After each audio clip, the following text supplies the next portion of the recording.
Hey guys, my name's Ashley.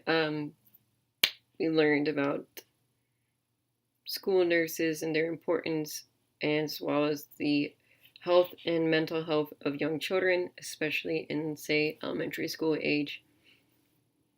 Okay, so this week I always think is kind of interesting to me. I don't mean to say always, but this topic I've heard quite often because I've been taking psychology for a while. However, mental health is important basically since we're born.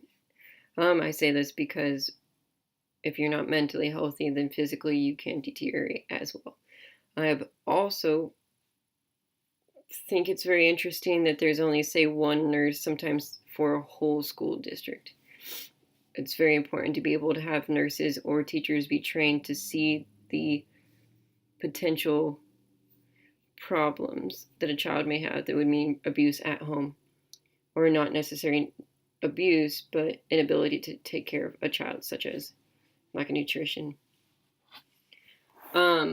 Myself, I suffered through really bad depression. I actually went almost like was kicked out of school because I missed so much school, and it was because I was raped during my freshman year of high school, and I couldn't really get over that, but I didn't tell anyone about it. It was this huge mental problem I had with myself because I was also very Christian at the time, and it just like escalated mentally really quickly, and I hated everything. However, my school, instead of like reaching out and trying to like make me see a school therapist or anything like that, they just said that if I missed a half a class more, I would be kicked out of class.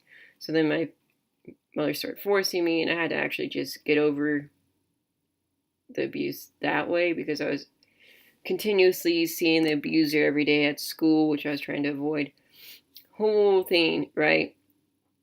But I think now looking back at it, if someone had tried to like reach out, maybe things would have been different, and maybe I would have excelled more in high school, which would lead to me excelling more in college. However, I'm like, what, 8 years deep, and I still don't even really have an associate's.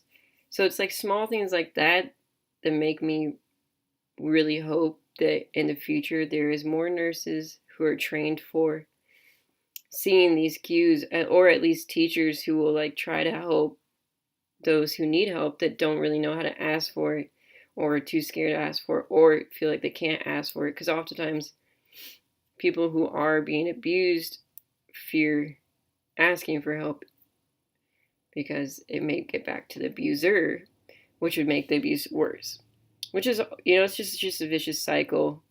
So what I got from this reading is like obviously the importance of having a trained nurse. And what I hope happens is some of us who are taking these courses will become that person to help those who need the help. Yeah, thank you.